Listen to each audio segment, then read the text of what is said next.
আমি প্রচুর অ্যাসোসিয়েট করে গেছি। এই যেমন বললো বিলিভ হয় না, আমার মনে হয় 100টা অ্যাসোসিয়েট যদি স্মার্ট ভ্যালু করছে প্রত্যেকে 3টে আইডি থাকা উচিত। প্রত্যেকে থাকা উচিত, কেন হবে না? তারা চায়ের দোকান খুলতে থেকে বেশি টাকা লাগে, লাগে কি লাগে না? তুমি কটা চায়ের দোকানের লোককে রেখেছো যে মার্কেটিং নিয়ে ঢুকে এবার চালিয়েছে, কটা রেখেছো? দেখা যাচ্ছে যেখানে ফিউচার আছে। আমার এটা যদি আমি ইনভেস্টমেন্ট হিসাবেও ধরে নিই না, আমার 3টে আইডি দিয়ে আমি 3টে আইডি দিয়ে কাম, এটাই আমার লাইফের ইনভেস্টমেন্ট। এখন তো সুযোগ সুবিধা অনেক কিছু আছে স্মার্ট ভ্যালুতে, আগেকার মতো ইয়ে নেই, চাপ নেই, এখন সুযোগ সুবিধা অনেক। তাহলে দেখছে মানুষ করছে, তারপরে ওখানে বিলিভ নেই। তো বিলিভ নেই মানে সে বিলিভ নেওয়ার চেষ্টাই করে না, একই না? তুমি একটা সিম্পল জিনিস ভাবো, ইউপিএসসি এক্সাম দিতে যাবে, 12 লাখ মানুষ পরীক্ষা দিতে যাচ্ছে, 12 লাখ, 1200টা মানুষের সাকসেস রেট নেই। 12 লাখে 1200টা মানুষের সাকসেস রেট নেই। তার মানে হিসাব করলে কত মানুষ ওখান থেকে ফেল করবে এটা কনফার্ম। এটা কি বলছে 12 লাখে কত মানুষ ফেল করবে? যদি আমি এটাকে হাজারও ধরে নিই, 12 লাখে হাজার জনের কিছু হবে। তার মানে এবার 12 লাখ থেকে 1000 মাইনাস করো তো কত জনের হবে না? 11,99,000। তাহলে এটা পাশের পরীক্ষা, ফেলের পরীক্ষা। 11,99,000 কিছু হবে না। এখানে মানুষ ক বছর দিচ্ছে?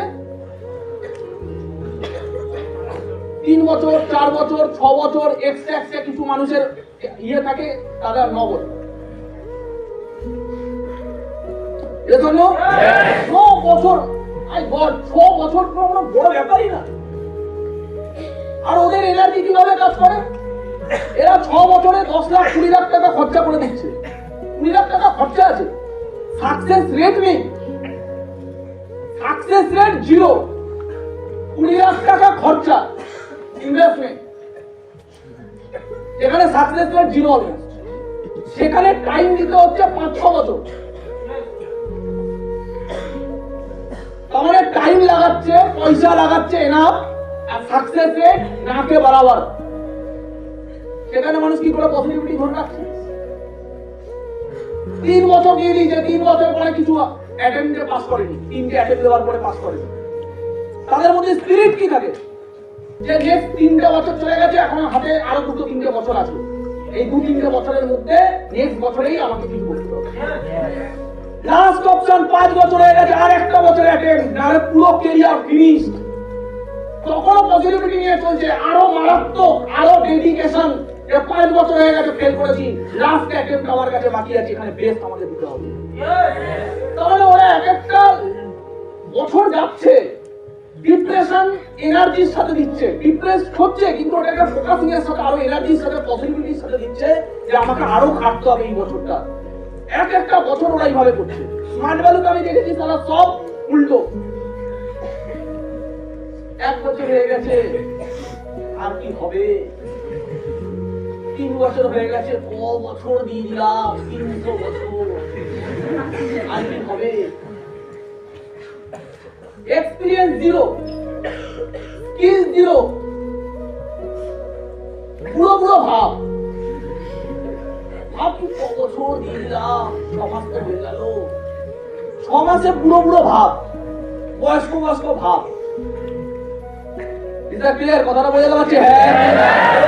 আর ওদের স্পিরিট কি? সাকসেস রেট নাকে বরাবর। স্পিরিট কি? ওরা যারা 5 নম্বর বছরে ফেল করার পরে, 5 বছর দেওয়ার পরে ফেল করার পরে, একটা বছরে জান লাগিয়ে দিচ্ছে 100%। আর আমাদের এখানে যেখানে সাকসেস রেট এত বেশি, সাকসেস রেটও এত বেশি, সাকসেসও প্রচুর, সেখানে মানুষ কেন এইভাবে জান লাগাচ্ছে না? সব তারা এখানে প্রবলেম। আওয়াজ পাচ্ছি না? হ্যাঁ কি না? প্রবলেম। মাথায় একটা জিনিস রাখবে, এক্সপিরিয়েন্সে পুরো হও, এই দিক দিয়ে বুড়ো না।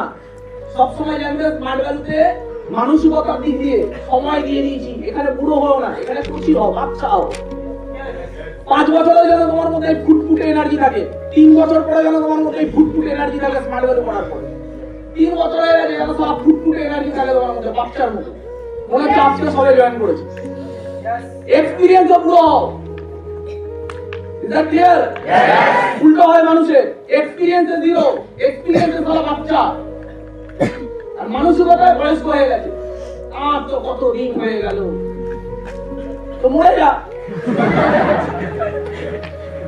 কেউ আটকে রেখেছে লোকে যে তুই স্মার্ট ভ্যালু কর, তোমাকে ডিগ্রি দিয়েছে, সিনিয়র ডিগ্রি দিয়েছে, তুই না থাকলে আমার ভাত চলবে না, না তুই না থাকলে হল চলবে না, না তুই না থাকলে কোম্পানি বন্ধ হয়ে যাবে, না তুই না থাকলে কোম্পানির টার্নওভার, মরে যা। এরা হলো ওই মাল যারা এই পৃথিবীতে নিঃশ্বাসও নেয়, অক্সিজেনও পুড়িয়ে ফেলে, একই না? ভগবানের অদ্ভুত বরদান পেয়েছে, মাইন্ড পেয়েছে, স্বাস্থ্য পেয়েছে, সুস্থ সবল, তারা লোকের পা নেই তারপরে হিমালয় চলছে, লোকের পা নেই তারপরে মাউন্ট এভারেস্টে চলছে। পা না থাকার পরে লোক মাউন্ট এভারেস্টে চলে। অরুণিমা সিনহার গল্প শুনে এরা ট্রেনিং এ হচ্ছে, কিন্তু অরুণিমা সিনহার মতো মাইন্ডসেটটা তৈরি করতে পারে না। অরুণিমা সিনহার পাটা কাটার পরে লোকের কাছে গিয়ে কাঁদেনি, আমার পাটা চলে গেছে, এবার আমাকে আর কে বিয়ে করবে। শুনেছো অরুণিমা আমার ইন্টারভিউতে? আমার তো পা চলে গেল, এবার তো আমি একটা মেয়ে, আমাকে এবার কে আর বিয়ে করবে। আওয়াজ পাচ্ছি না, হ্যাঁ কি না? অরুণিমা সিনহার পা কাটার পরে মাথায় এই চিন্তা আসেনি এবার আমাকে কে বিয়ে করবে। অরুণিমা সিনহার পা কাটার পরে ওর ভিতরে যারা এসেছে লোক ওকে নিয়ে উল্টো পাল্টা কথা বলছে যে টিকিট কাটেনি, ট্রেন থেকে লাফ মেরেছে, এই করেছে ওই করেছে, সুসাইড করতে গেছিল, এই ছিল ওই ছিল, ওর বুকে জ্বালা লেগেছে, ও সারা কসম খেয়েছে যে পুরো দুনিয়াকে দেখাবো তার জবাব দিয়ে। কিভাবে জবাব দেবো? এমন জবাব দেবো লোক যারা ফ্যান ফ্যান করে তাকায়, কি জবাব দেবো? তাহলে এই পানি আমি সারা উঠবো মাউন্টে, এই পানি মাউন্টে ভাবতে হবে। ওই এই প্রফেশনই না, ও মাউন্ট এভারেস্টে ওঠার ওই জায়গাতেই নেই, ওর এটা স্বপ্ন না। শুধুমাত্র জেদ, শুধুমাত্র জেদ, শুধুমাত্র জ্বালা, শুধুমাত্র অপমানের জবাব দেওয়ার জন্য তারা টার্গেট সেট করে দিল। যেটা নিয়ে ট্রেন্ডই না, সেটার এত বড় একটা টার্গেট, এটা জাতা জিনিস না। এটা এমন লাগে একটা ব্যবসাদার করে 10 কোটি টাকা কামিয়ে রেখে দেবো। এটা স্মার্ট ওয়ার্ল্ডের মতো সাধারণ সিস্টেম না যে আমি ক্রাউডে কিভাবে রেখে দেবো। মাউন্ট এভারেস্টে ওঠা not a matter of joke. তার পা না থাকার পরে তারা মানুষের ভাবনাতে আসবে না, মানুষ স্বপ্নতে দেখতে পারবে না এতটা বড় ওটা বড় অ্যাচিভমেন্ট। এজন্য কি বললো, ওখান থেকে দাঁড়িয়ে জিদের বসে ওখান থেকে দাঁড়িয়ে খুঁজলো কোচ, কে আমাকে ওই লক্ষ্যে নিয়ে যেতে পারবে, তার সাথে গিয়ে কথা বললো। সে তাকে 10 বার বারণ করার পরে বললো না আমি এটা করে দেখাবো, আমি এটা করতে চাই। এন্ড অফ দ্য ডে ওই মানুষটা দেখলো যে এর ভেতরে যা জিদ আছে, এই জিদ নাফ তাকে উপরে নিয়ে যাওয়ার জন্য। তারপর হলো শুরু ট্রেনিং। ট্রেনিং হওয়ার পরে চেষ্টা করেছে আর বারবার ফেল করেছে, চেষ্টা করেছে বারবার ফেল করেছে। সব থেকে যত আরোহী ছিল তার মধ্যে সব থেকে স্লোতে উঠতো, কারণ ওর পায়ের অবস্থা খারাপ ছিল, উঠতে পারতো না। ওখান থেকে দাঁড়িয়ে টানে নিয়েছে যে এই অবস্থায় আমি সব থেকে বেশি স্পিডে একটা সময় ক্লিম্বিং করবো। মানুষ যদি জেদ রাখে, মানুষ তারা মাউন্ট এভারেস্টে উঠে যাচ্ছে, তারা সুপার স্মার্ট মারা কোনো বড় ব্যাপার? হ্যাঁ।